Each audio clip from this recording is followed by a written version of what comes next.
অন্তর্বর্তী সরকারের কার্যক্রম যেন থমকে গেছে সিন্ডিকেটের চাপে। কোনোভাবেই নিয়ন্ত্রণে আসছে না নিত্যপণ্যের বাজার। তাই তো শ্রম উপদেষ্টা আসিফ মাহমুদ সজীব ভুঁইয়া উদ্যোগ নিয়েছেন বাজার নিয়ন্ত্রণে টাস্ক ফোর্স গঠনের। ৬ অক্টোবর রোববার নিজের ভেরিফাইড ফেসবুক পেজে এই তথ্য জানান তিনি। গত কয়েক সপ্তাহ ধরেই নিত্যপণ্যের দামে ঊর্ধ্বগতিতে ভোগান্তিতে পড়েছে মানুষ। ডিম, মুরগি, সবজি থেকে শুরু করে প্রায় সব পণ্যের দাম বেশি। রোববার কাঁচামরিচ কেজিতে ৪০০ টাকা ছুঁয়েছে। সরকার কিছু পণ্যের দাম বেঁধে দিলেও কোথাও তা মানা হচ্ছে না। বারবার অভিযান চালিয়েও মিলছে না সুফল। ক্রেতাদের অভিযোগ, তদারকির অভাবে সুযোগ নিচ্ছেন ব্যবসায়ীরা।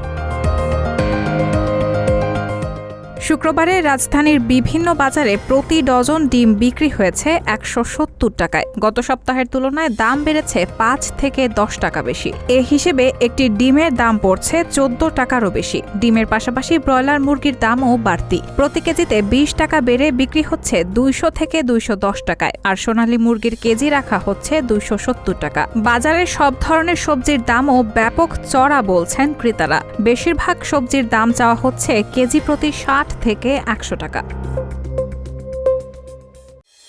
এমন পরিস্থিতিতে নিজের ভেরিফাইড ফেসবুক পেজে আসিফ মাহমুদ জানান, অনেকগুলো পণ্য ডিউটি ফ্রি করার পরেও সিন্ডিকেটের দৌরাত্ম্যে বাজারে এর কোনো প্রভাব পড়েনি। বাজার মনিটরিংয়ের টাস্ক ফোর্স গঠনের প্রক্রিয়া চলছে। দ্রুতই মাঠে নামবে task force. Rehman moon, sound of nation.